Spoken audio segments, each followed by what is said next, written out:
Welcome student. जैसा कि मैंने आपसे पिछले लेक्चर में कहा था कि मैं आप लोगों के साथ में एक नया लेक्चर लेकर हाजिर होऊंगा और हाजिर हूं मैं आप लोगों के लिए शानदार लेक्चर लेकर। लेक्चर का नाम है question bank CBSE long answer type question. देखिए अभी तक क्या होता है, आप पढ़ते हैं, सिर्फ पढ़ते हैं, पर आप ये भी तो देखिए कि क्वेश्चन कैसे पूछे जाते हैं। इस वीडियो में आपको यही सीखने को मिलेगा कि 5 मार्क के क्वेश्चन किस तरह से आते हैं, उन क्वेश्चंस को कैसा आपको लिखना चाहिए, मार्क्स कहां पर कटते हैं, सीबीएसई स्कीम के हिसाब से मार्क्स कहां दिए जाते हैं। देखिए हम सोचते हैं कि हम लिख रहे हैं, हमसे पूछा कुछ और लिख कुछ और रहे, पर क्या हमारे उतना लिखने की जरूरत है या किन स्टेप पे हमको मार्क्स मिलेंगे। तो यह वीडियो आपका उन प्रॉब्लम का सॉल्यूशन लेकर आया है। तो चलिए देखिए क्वेश्चन क्या पूछा गया लॉन्ग आंसर में। 2019 में board outside the Delhi set 1 के अंदर जो क्वेश्चन पूछा गया वो क्वेश्चन यह है, define the following term in the context of the spherical mirror, in the terms of context of spherical mirror. Now spherical mirror कितने टाइप के? 2 टाइप के, convex mirror and concave mirror. पहला pole, centre of curvature, principal axis, principal focus. Second question है, draw the ray diagram to show the principal focus of a concave mirror and convex mirror. Consider the following diagram in which the mirror capital M is the mirror and P is the object and Q is the magnified image formed by the object. State the type of mirror capital M and 1 characteristic properties of the image Q. मैं आपको suggest करूंगा सबसे पहले आप इस question को पढ़ें, video को पॉज करें, पेन कॉपी निकालें, पेन कॉपी निकालकर लिखें, रुकें, वीडियो स्टार्ट करें, चेक करें कि किस तरह से आंसर निकलते हैं। देखिए पोल को क्या डिफाइन किया जाता है? पोल को डिफाइन किया जाता है central part of the aperture is called pole या centre of the reflecting surface of the mirror. हालांकि इसे सेंट्रल पार्ट ऑफ अपर्चर कहना ज्यादा बेहतर होगा, फिर भी ठीक है। Centre of reflecting surface of mirror, centre of curvature. जो इमेजिनरी स्फीयर आप मानते हैं, उसका जो सेंटर होता है उसे हम सेंटर ऑफ कर्वेचर कहते हैं। प्रिंसिपल एक्सिस, ऐसी लाइन जो पोल और ऑप्टिकल सेंटर ऑफ कर्वेचर को मिलाती है, straight line passing through pole and centre of curvature is called principal axis. Principal focus, देखिए जब क्या होता है, प्रिंसिपल फोकस को समझाने के लिए डायग्राम देखिएगा। प्रिंसिपल फोकस को समझाने के लिए डायग्राम देखिए आप। जब light parallel to principal axis आ रही है, देखिए तो पैरेलल टू प्रिंसिपल एक्सिस आने पर जब लाइट जिस कॉमन पॉइंट से पास होती है, ये पॉइंट देखिए, यहां से कॉमन पॉइंट देखिए, यहां से कॉमन पॉइंट देखिए, यहां से कॉमन पॉइंट देखिए, इस कॉमन पॉइंट को, इंटरसेक्टिंग पॉइंट को प्रिंसिपल एक्सिस जो होता है इसे फोकस कहा जाता है। तो देखिए यहां पर क्या लिखा हुआ है, प्रिंसिपल फोकस की बात करते हैं। The incident ray parallel to principal axis after the reflection either converge or appears to diverge from a fixed point, this is called the principal focus of the spherical mirror. तो मैंने concave mirror के term में बताया है, इसे convex mirror के term में भी समझा जा सकता है। Show the principal focus of a concave mirror, convex mirror. तो देखिए कॉन्वेक्स मिरर का, कॉन्केव मिरर का प्रिंसिपल फोकस क्या?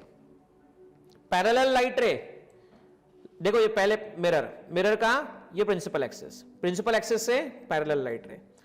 अब ये जो parallel light ray principal axis से जो आ रही है, ये जिस पॉइंट से पास हो रही है उसे हम फोकस कह रहे हैं। अब ये देखिए कॉन्वेक्स मिरर पर पैरेलल लाइट रे जब ऑब्जेक्ट इन्फिनिटी पे रखा हुआ है, तो ये पैरेलल लाइट रे टकराने के बाद रिफ्लेक्ट हो रही है अलग अलग एंगल पर रिफ्लेक्ट होती हुई लाइन, ये जो मैं बड़ी करके बता रहा हूं, ये जिस पॉइंट पर पीछे की तरफ मीट होती हुई दिख रही है, इसे हम कहते हैं प्रिंसिपल फोकस। तो आप यहां देख सकते हैं कि मार्क्स की स्कीम किस तरह की मार्क्स की स्कीम है, आप चेक कीजिएगा। डायग्राम के लिए 1 मार्क्स। सी वाले क्वेश्चन को देखते हैं हम लोग। Consider the following diagram in which the mirror capital M is a mirror and P is an object and Q is a magnified image form by the mirror.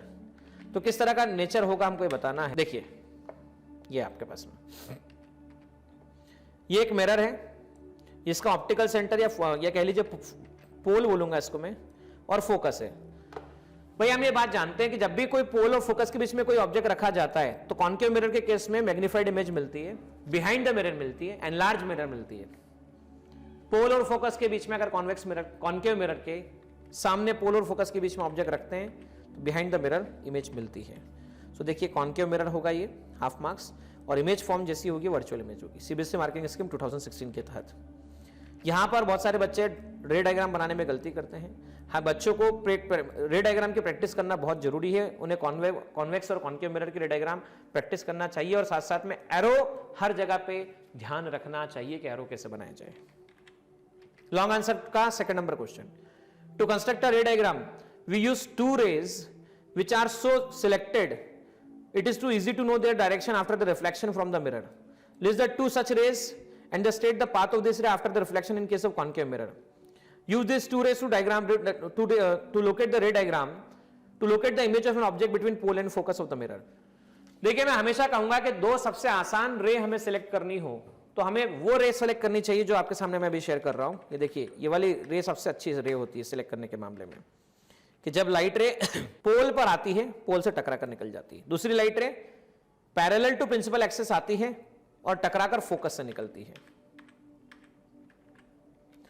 जब light रे parallel to principal axis आती है, टकराकर focus से निकलती है। Parallel to principal axis निकलती है टकराकर, तो या तो फोकस से आती हुई दिखती है या टकराकर फोकस से निकलती है। देखिए ध्यान से, पहला listing of any two out of 4 rays and starting their path after reflection from concave mirror. यहां पर देखिए मैं इसका डिटेल आंसर सब यहां पर बताता हूं आप लोगों को। 2 rays whose path of the reflection are known are the incident ray passing to center of curvature. जो लाइट रे सेंटर ऑफ कर्वेचर से पास होती है वो हमेशा मिरर से टकराकर वापस सेंटर ऑफ कर्वेचर की तरफ चली जाती है। एक लाइट रे तो ये सिलेक्ट करना चाहिए। दूसरी लाइट रे आपको लेनी चाहिए कि जब लाइट रे पोल पर आए, पोल पर टकराकर निकल जाए। ठीक है, दूसरे क्वेश्चन का जवाब सुनिएगा। जब भी ऑब्जेक्ट पोल और फोकस के बीच में रख दिया जाए, तो ये रहा फोकस, ये रहा पोल, इसके बीच में ऑब्जेक्ट को रखने पर यहां नोटिस करना, एक लाइट रे सेंटर ऑफ कर्वेचर से पास होते हुए आपने बता दी, ठीक है, वापस टकराकर उसी रास्ते पे चली गई। एक लाइट रे क्या हुई, एक लाइट रे पोल पर टकराई, पोल पर टकराकर पीछे की तरफ निकली, और बिहाइंड द मिरर आपने जब इसको ज्वाइन कर दिया तो बिहाइंड द मिरर आपको एनलार्ज इमेज मिली। ये कई बार हम क्लास में डिस्कस कर चुके हैं। तो इस तरह से हम इसके मार्क्स को ऑब्टेन कर सकते हैं, गेन कर सकते हैं। अब हमें क्या बोला गया है, A concave mirror produce the 3 times magnified image on the screen. देखो पहले तो concave mirror है, वर्ड क्या बोला गया 3 times, और कहां पर बोला गया है 3 times magnified image, स्क्रीन पे बोला गया है। कहां पे बोला गया है, स्क्रीन पे।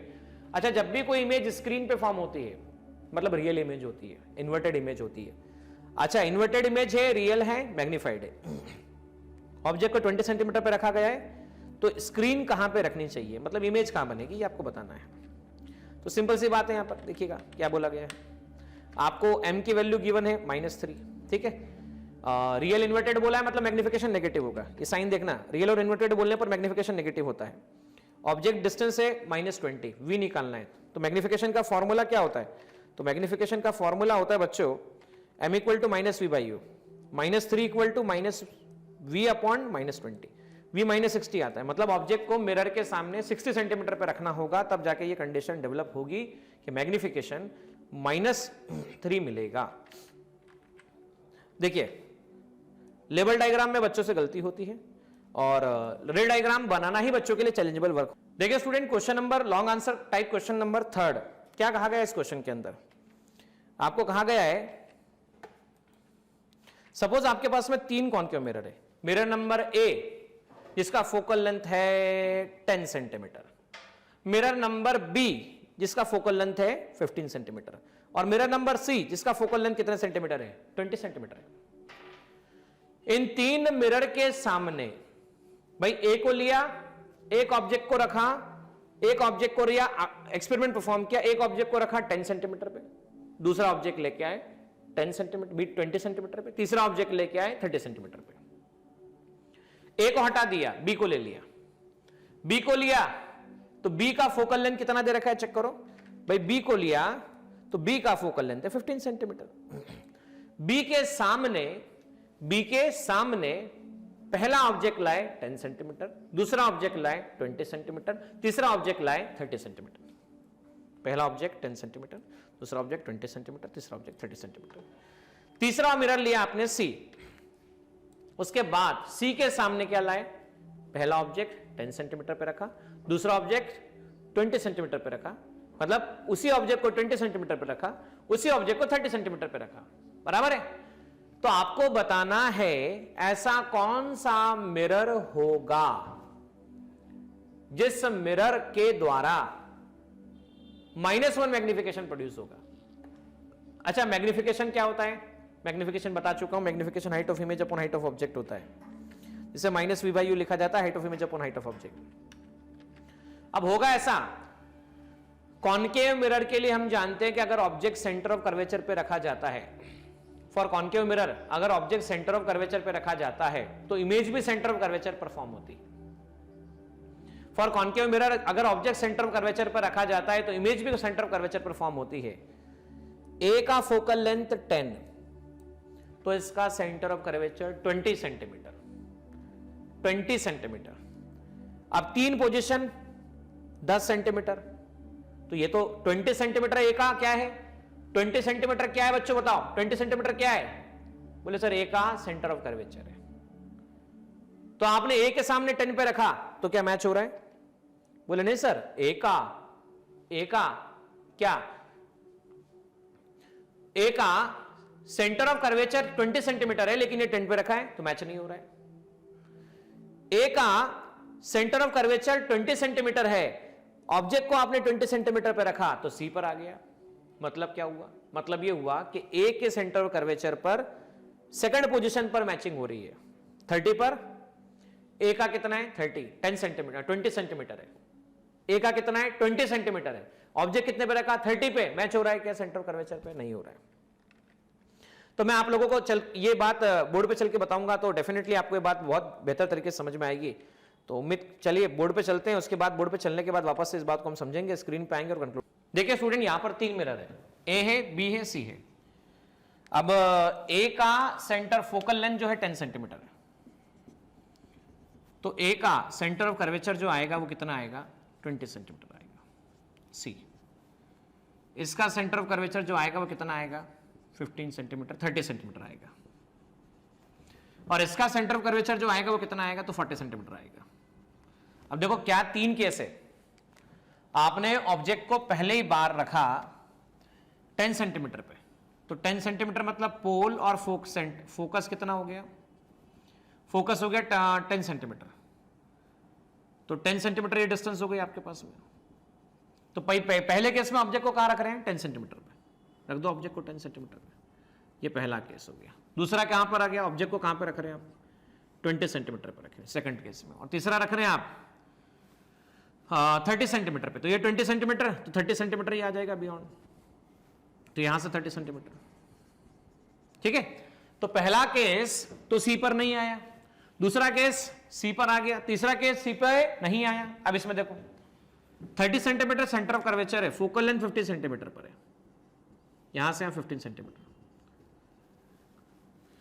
10 सेंटीमीटर,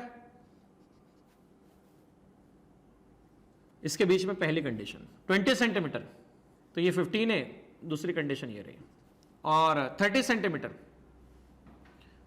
यहां पर फोकल लेंथ 15 सेंटीमीटर था। अब यहां पर हम देख लेते 30 सेंटीमीटर था क्या? यहां पर 20 सेंटीमीटर, 15 सेंटीमीटर, 30 सेंटीमीटर, 30 सेंटीमीटर पे ऑब्जेक्ट है, 10 सेंटीमीटर, 20 सेंटीमीटर, 30 सेंटीमीटर, यहां फोकल लेंथ 20 सेंटीमीटर, ये थर्ड नंबर पे केस कह लेते हैं। अब यहां पे देखिएगा, यहां पर फोकल लेंथ तो जो आ जाएगी 20 सेंटीमीटर, ये 20 सेंटीमीटर। अब ऑब्जेक्ट पहले केस में रखा 10 सेंटीमीटर पे, तो यहां पे रखा पहले केस में, दूसरे केस में रखा 20 सेंटीमीटर पे, मतलब फोकस पे रखा, और तीसरे केस में रखा 30 पे। तो भाई इसमें तो सी पे कहीं नहीं आया, इसमें सी पर एक कंडीशन में आया। मैं एक बार फिर से क्वेश्चन आपके सामने डिक्टेट करूंगा। 3 डिस्टेंस लेनी है, 10 centimetre, 20 centimetre, 30 centimetre, 10 centimetre, 20 centimetre, 30 centimetre. अगर हम बी की बात करें तो बी का focal length 15 centimetre, 10 centimetre, 15, 20 centimetre, 15 centimetre दे रखा है, बराबर है। तो 15 सेंटीमीटर का डबल कितना आ जाएगा? 30 सेंटीमीटर आ जाएगा। 30 सेंटीमीटर जब आएगा ना, तो इसमें 3 में से एक कंडीशन तो आ रही है भाई, ये 10 आ रही है, ये 20 आ रही है, ये 30 आ रही है। तो भाई 30 सेंटीमीटर ये मैच हो रहा है इसमें। तो 2 केसेस में ऐसे हो रहे हैं जिसमें मैच हो रहा है, एक ए हो रहा है, एक बी हो रहा है आपके पास में। सो ए एंड बी यहां पर दो केसेस है जहां पर मैच हो रहा है, ठीक है ना। तो चलिए स्क्रीन पर कंक्लूड करते हैं इस बात को। देखो बच्चों, यहां पर एक छोटे से क्वेश्चन में मिस्टेक हुई है। यहां पर मिस्टेक क्या हुई देखना ध्यान से। यहां पर देखो ए का फोकल लेंथ 10 सेंटीमीटर, बी का 15 सेंटीमीटर, सी का 20 सेंटीमीटर। तो भाई ए का डबल मैंने अभी बोर्ड पे बताया 20 सेंटीमीटर होगा, इसका डबल 30 सेंटीमीटर होगा, इसका डबल 40 सेंटीमीटर होगा। 20 सेंटीमीटर इनमें से मैच हो रहा है, हाँ हो रहा है, U2 के लिए हो रहा है। 15 का डबल 30 सेंटीमीटर, क्या 30 सेंटीमीटर इन तीनों में से मैच हो रहा है? तो हाँ हो रहा है। तो भाई दो कंडीशन में ऐसा हो रहा है कि मैग्निफिकेशन आएगा, लेकिन यहां पर एक ही बताया गया है, तो थोड़ा ध्यान रखिएगा इस बात को। मैं आपको बोर्ड पे करेक्ट बता चुका हूं ये बात, ठीक है ना बच्चों। मैग्निफिकेशन -1 इन दो केसेस में आएगा, एक में नहीं आएगा। ए के साथ साथ ए भी करेगा, बी भी करेगा, क्योंकि ए का डबल 20 मैच कर रहा है, बी का डबल 30 मैच कर रहा है, सी का डबल 40 मैच नहीं कर रहा है। आगे देखिएगा और क्या बोला गया है, इसी क्वेश्चन के अंदर बोला गया है, out of 3 identify which mirror would you prefer to use in the shaving purpose. अच्छा, शेविंग करते समय कभी आपने ऑब्जर्व किया है क्या? बोले सर हम तो स्टूडेंट, हम थोड़ी शेविंग करते हैं। हाँ ठीक है ना, शेविंग नहीं करते हैं। शेविंग करते हुए मान लो घर में एक तो प्लेन मिरर देखते हैं शेविंग करते समय, दूसरा अगर मैं बोलूं आपको कॉन्केव मिरर ले भी लिया जाए, तो कॉन्केव मिरर में चेहरा कैसा नजर आना चाहिए शेविंग करते समय? बड़ा नजर आना चाहिए, ताकि आप प्रॉपर तरह से कट हो सके। तो शेविंग करते समय अगर मैग्नीफाइड इमेज मिलनी चाहिए तो ऑब्जेक्ट पोल और फोकस के बीच में होना चाहिए। ऑब्जेक्ट किसके बीच में होना चाहिए? पोल और फोकस के बीच में होना चाहिए। तो अब यहां पर चेक करो, फोकल लेंथ बड़ी किसकी है ये चेक करो। सर बोले 20 सेंटीमीटर वाले की, 15 सेंटीमीटर वाले की। और ऑब्जेक्ट की पोजीशन कितनी है बताओ मुझे। ऑब्जेक्ट की पोजीशन बोले सर 3 है, एक 10 है, एक 20 है, एक 30 है। तो ये रीजन बताना है कि हम क्यों प्रेफर करेंगे। तो भाई हम ये कह रहे हैं कि अगर आपको शेविंग मिरर यूज करना है तो ऑब्जेक्ट या आपका चेहरा पोल और फोकस के बीच में आना चाहिए। पोल और फोकस के बीच में आना चाहिए। पोल और फोकस के बीच में आना चाहिए, इसका मतलब ये हुआ कि आपके पास में ये दो कंडीशन, B और C distance should be less than the focal length for erect and magnified image. So generally हम जो भी रखते हैं डिस्टेंस वो 10 सेंटीमीटर के आसपास रखते हैं, 10 सेंटीमीटर के आसपास में मिरर को पकड़ते हैं। तो जिसकी फोकल लेंथ 10 से ज्यादा होगी वो हमारे लिए बेनिफिशियल होगा। 10 के आसपास हम किसी ऑब्जेक्ट को रखते हैं या मिरर को रखते हैं तो हमारा चेहरा मिरर से 10 सेंटीमीटर के आसपास रहता है। 10 सेंटीमीटर के आसपास रहता है और फोकल लेंथ वही हुई तो नहीं, फोकल लेंथ उससे बड़ी होनी चाहिए, तभी तो पोल फोकस का केस बनेगा। तो यहां पर B और C यूज किया जाएगा। और देखिए क्या बोला गया, for the mirror B draw the ray diagram for the image formation of object distance at 10 centimetre and 20 centimetre. B के लिए हमको डायग्राम बनाना है, B जिसका फोकल लेंथ कितना हो 15 सेंटीमीटर, 10 पे रखा और 20 पे रखा। भाई अगर ये सोचिए कि B का ये है 20 सेंटीमीटर, फोकल लेंथ है 15 सेंटीमीटर और 10 सेंटीमीटर पे ऑब्जेक्ट रखा हुआ है, ये आपके पास में पोल अवेलेबल है। ये थोड़ा सा मिरर बनाते समय गड़बड़ हो गई है, ये P जो दिख रहा है ना ये मिरर दिख रहा है आपको, ये मिरर है, ठीक है बच्चों, थोड़ी प्रिंटिंग मिस्टेक है यहाँ पर, इस बात को समझ लीजिएगा। ये पोल है। तो भाई जब भी पोल पर, पोल और फोकस के बीच में जब ऑब्जेक्ट होता है तो एक पोल पे लाइट आएगी, टकराएगी, एक लाइट रे सेंटर ऑफ कर्वेचर से पास होती हुई मिरर पर टकराएगी, वापस उसी पाथ पे लौट जाएगी, पीछे दोनों को एक्सटेंड कर देंगे, behind the mirror magnified and large image मिलने वाली है। आगे देखिएगा अगले क्वेश्चन में क्या कहा गया, 20 सेंटीमीटर मतलब between F and C, between F and C ये फोकल लेंथ है 15 सेंटीमीटर या 30 सेंटीमीटर। जब भी ऑब्जेक्ट बिटवीन एफ एंड सी होता है इसकी इमेज बियॉन्ड एफ एंड सी बनती है। ये लाइटर यहां से टकराई, फोकस से पास होती हुई यहां पर गई। अब देखो क्या हुआ, सेंटर ऑफ कर्वेचर से लाइट इधर गई, वापस से टकरा के सेंटर ऑफ कर्वेचर से इधर पास हुई, तो ये बन गया बी डैश और ए डैश। इस तरह से बनता है आपके पास में। क्वेश्चन नंबर देखिए 4th, if the image form by a mirror for all position of the object place in front of is always diminish, erect and virtual, still the type of mirror. Her object की position के लिए हमेशा virtual image मिले, erect मिले, diminish मिले, ऐसा mirror तो convex mirror ही होता है। ऐसा मिरर तो कॉन्वेक्स मिरर ही होता है और इसका यूज जो होता है वाइड व्यू के लिए होता है। और ये रियर व्यू मतलब ऑटोमोबाइल्स में लगाया जाता है। Define the radius of curvature of spherical mirror, find the nature and focal length of spherical mirror, radius of curvature is 24 centimetre. Convex mirror forms an erect diminished virtual image for all possible position of object in front of it। यहां पर देखो infinity पे अगर कोई object होता है तो जिस पॉइंट से टकराकर जाते लाइट रे जाती है उसको बैक साइड एक्सटेंड करने पर ये आपको फोकस कहा जा सकता है, ये ध्यान रखिएगा। देखो यहां पर क्या लिखा हुआ है, कॉन्वेक्स मिरर को हमेशा कैसे यूज किया जाता है, रियर व्यू मिरर यूज किया जाता है। यह हमेशा इरेक्ट डिमिनिश इमेज देती है। रेडियस ऑफ कर्वेचर क्या डिफाइन किया जाता है, जो रिफ्लेक्टिंग सरफेस होती है उसका इमेजिनरी सेंटर जो होता है उसे रेडियस ऑफ कर्वेचर कहते हैं। फोकल लेंथ के साथ रिलेशन r/2 होता है, r 4 सेंटीमीटर 24 सेंटीमीटर दे रखा है, 24 डिवाइड बाय 2 12 सेंटीमीटर निकल कर आता है। Long answer type question, it is desired to obtain an erect image of an object using a concave mirror of focal length 12 centimetre. What should be the range of distance of object in front of the mirror. देखो क्या बोला हुआ है, it is desired to obtain an erect image of an object using a concave mirror of focal length 12 centimetre. एक concave mirror है जिसकी focal length 12 centimetre है, आप उससे बड़ा इमेज बनाना चाहते हैं, मैग्नीफाइड बनाना चाहते हैं, एनलार्ज बनाना चाहते हैं, तो बताओ किस रेंज में रखना पड़ेगा। तो सिंपल सी बात है, जब भी ऑब्जेक्ट को पोल और फोकस के बीच में रखा जाता है तो ऐसा पॉसिबल होता है। तो ये रहा इसका पोल, ये रहा इसका फोकस, दोनों के बीच का डिस्टेंस 12 सेंटीमीटर, तो रेंज आएगी 0 से 12 सेंटीमीटर, 0 से 12 सेंटीमीटर, ये आ जाएगी रेंज आपके पास में। अब सेकंड क्या बोला गया, will the image be smaller और लार्जर देन द ऑब्जेक्ट। तो डेफिनेटली इमेज बड़ी होगी, मैग्नीफाइड होगी, क्योंकि जब भी किसी ऑब्जेक्ट को पोल और फोकस के बीच में रखा जाता है तो मैग्नीफाइड इमेज मिलती है, एनलार्ज मिलती है, वर्चुअल मिलती है, इरेक्ट मिलती है। Draw the ray diagram to show image formation in this case. तो हमको रे डायग्राम बनाना है इस तरह से। देखिए रे डायग्राम कैसे बनेगा, सबसे पहले यहां पे रख दीजिए, एक लाइन हमेशा पोल से लेनी चाहिए, पोल से टकराती हुई लाइट ऐसी चली जाती है। एक लाइन सेंटर ऑफ कर्वेचर से पास होती है, सेंटर ऑफ कर्वेचर से पास होती हुई लाइन लेनी चाहिए। ये देखिए, तो हमने लाइट ले ली, सेंटर ऑफ कर्वेचर पे गई, सेंटर ऑफ कर्वेचर से पास होती हुई वापस रिटर्न बैक चली गई, यहाँ से इधर लाइट टकराई, टकरा कर लौटी, बैक साइड एक्सटेंड किया, ये मैग्नीफाइड इमेज बन गई। अब देखो इसमें क्या हुआ है, 12 सेंटीमीटर फोकल लेंथ है, where will the image of this object is placed at 24 centimetre front of the mirror. Object को अगर 24 सेंटीमीटर बना दिया जाए तो इमेज कहां पर बनेगी। देखो फोकल लेंथ कितनी तरह की है, फोकल लेंथ है 12 सेंटीमीटर। भाई अगर फोकल लेंथ 12 सेंटीमीटर तो डबल कर दो इसका, तो रेडियस ऑफ कर्वेचर आ जाएगी। तो radius of curvature double of focal length 24 centimetre. मतलब अगर किसी ऑब्जेक्ट को सी पे रखा जाता है, अगर किसी ऑब्जेक्ट को कॉन्केव मिरर के सामने सी पे रखा जाता है तो इसकी इमेज भी सी पर ही बनती है। ये देखो आप, अगर किसी ऑब्जेक्ट को कॉन्केव मिरर के सामने सी पर रखा जाता है तो उसकी इमेज भी सी पर फॉर्म होती है। ये सी पर फॉर्म हुई, सेम साइज, वर्चुअल नहीं होती है, रियल होती है। अगर ये वाई एक्सिस के पॉजिटिव पार्ट ऊपर की तरफ है तो इमेज इसके नीचे की तरफ बनती है, इन्वर्टेड इमेज बनती है।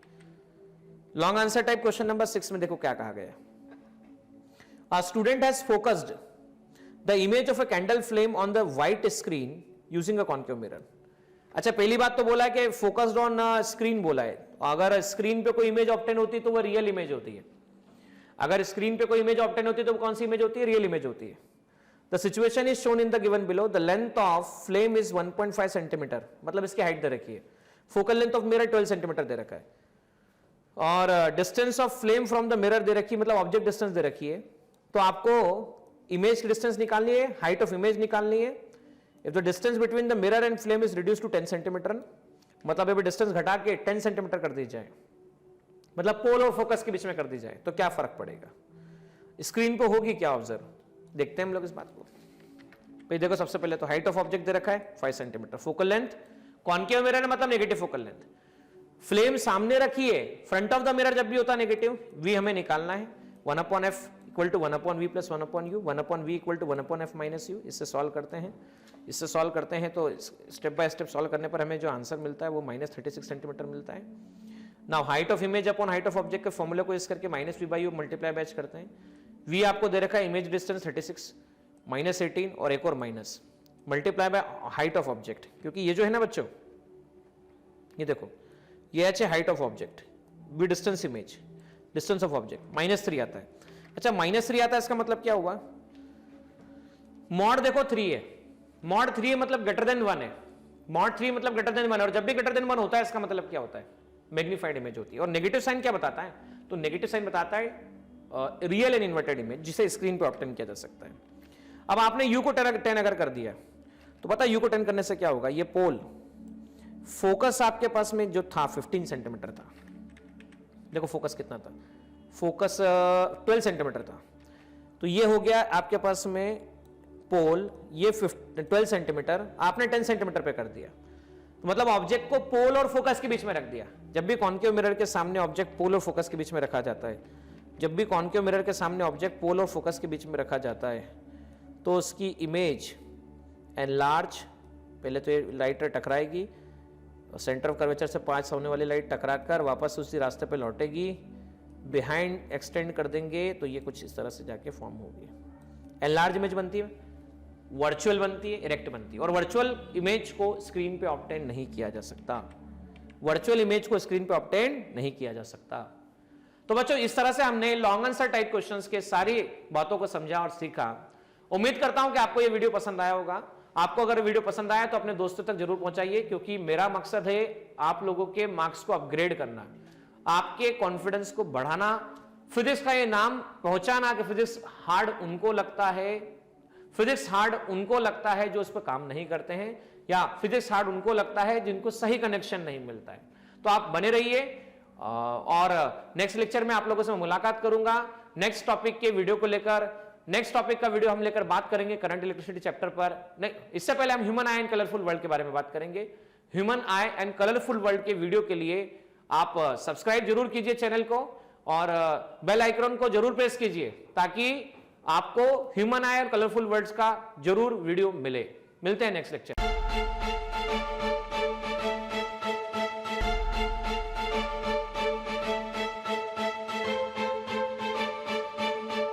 पुरोहित अकॅडमी, मेन ब्रांच प्रभात चौक, MJ कॉलेज रोड, लोकमान्य हॉस्पिटलच्या बाजूला, जळगाव, आणि पांडे क्लासेस जवळ, बंधन बँके शेजारी, ट्रॅफिक गार्डनच्या समोर, जळगाव।